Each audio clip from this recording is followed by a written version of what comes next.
Good morning, everyone. This is Father Nate, missionary priest in Italy. Today is May 24th of 2024, and we're celebrating Friday of the 7th week in Ordinary Time. Today's Gospel comes to us from the Gospel according to Mark, chapter 10, verses 1 through 12. Jesus came into the district of Judea and across the Jordan. Again, crowds gathered around him, and, as was his custom, he again taught them. The Pharisees approached him and asked, "Is it lawful for a husband to divorce his wife?"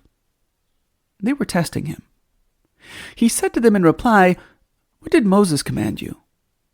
They replied, "Moses permitted a husband to write a bill of divorce and dismiss her." But Jesus told them, "Because of the hardness of your hearts, he wrote you this commandment. But from the beginning of creation, God made them male and female. For this reason, a man shall leave his father and mother and be joined to his wife, and the two shall become one flesh. So they are no longer two, but one flesh. Therefore, what God has joined together, no human being must separate." In the house, the disciples again questioned Jesus about this. He said to them, "Whoever divorces his wife and marries another commits adultery against her. And if she divorces her husband and marries another, she commits adultery." Today's first reading, taken from the letter of St. James, is very short. It's only 4 verses, but the apostle gives us a great deal to meditate on as he calls his readers to holiness. And his advice is particularly useful for us today. In particular, there's 3 things that call our attention. First, the warning against complaining. Do not complain about one another. Second, the example of the perseverance of Job. And third, the need to be sincere. As he says, let your yes mean yes, and your no mean no. First, we have the injunction against complaining. As the apostle writes, "Do not complain, brothers and sisters, about one another, that you may not be judged." Now, James has said this phrase in the context of patience amidst trials and of Christ's return. Just a few verses earlier, he said, "Be patient, therefore, brothers, until the coming of the Lord." In the Gospels, we're told, "Stop judging, that you might not be judged."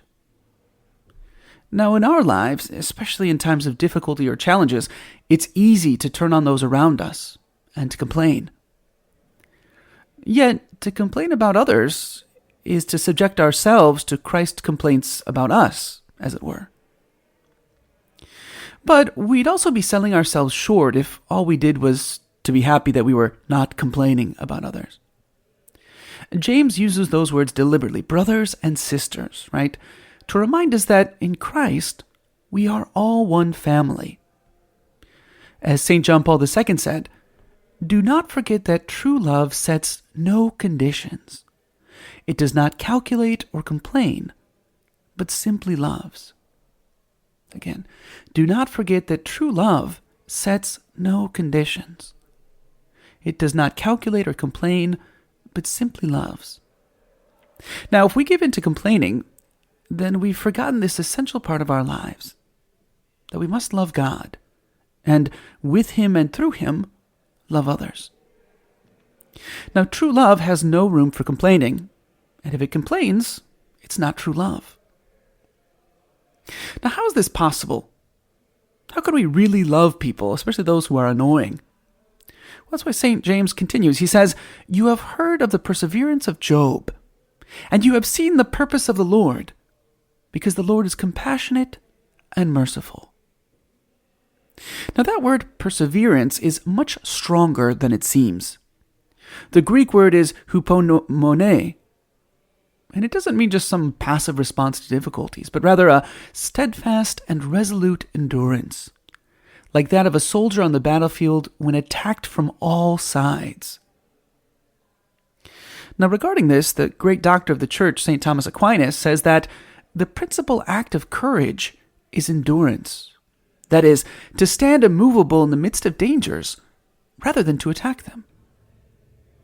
In other words, it's more courageous to put up and endure bad things than to attack them. Think about it, like it goes entirely against our modern world. The world doesn't think that to merely put up with things is courage. In fact, it tells us the opposite. If you're angry, you need to lash out.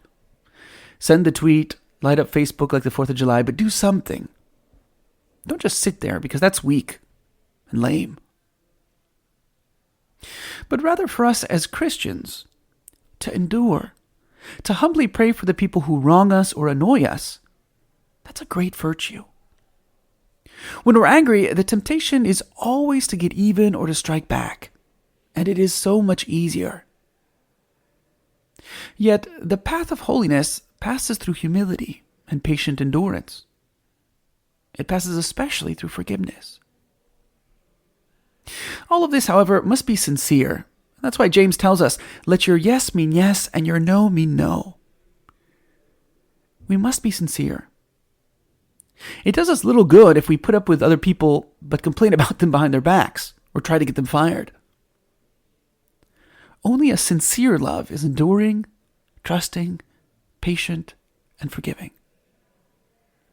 So today we can ask ourselves about how we deal with those difficult people in our lives. Do we really strive to love them and love them sincerely?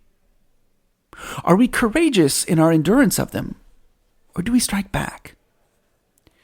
Through the intercession of Mary, the mother of humility, let's ask for the grace to sincerely love our brothers and sisters in the Lord, and thus endure their failings and defects until the moment Christ calls us to appear before him.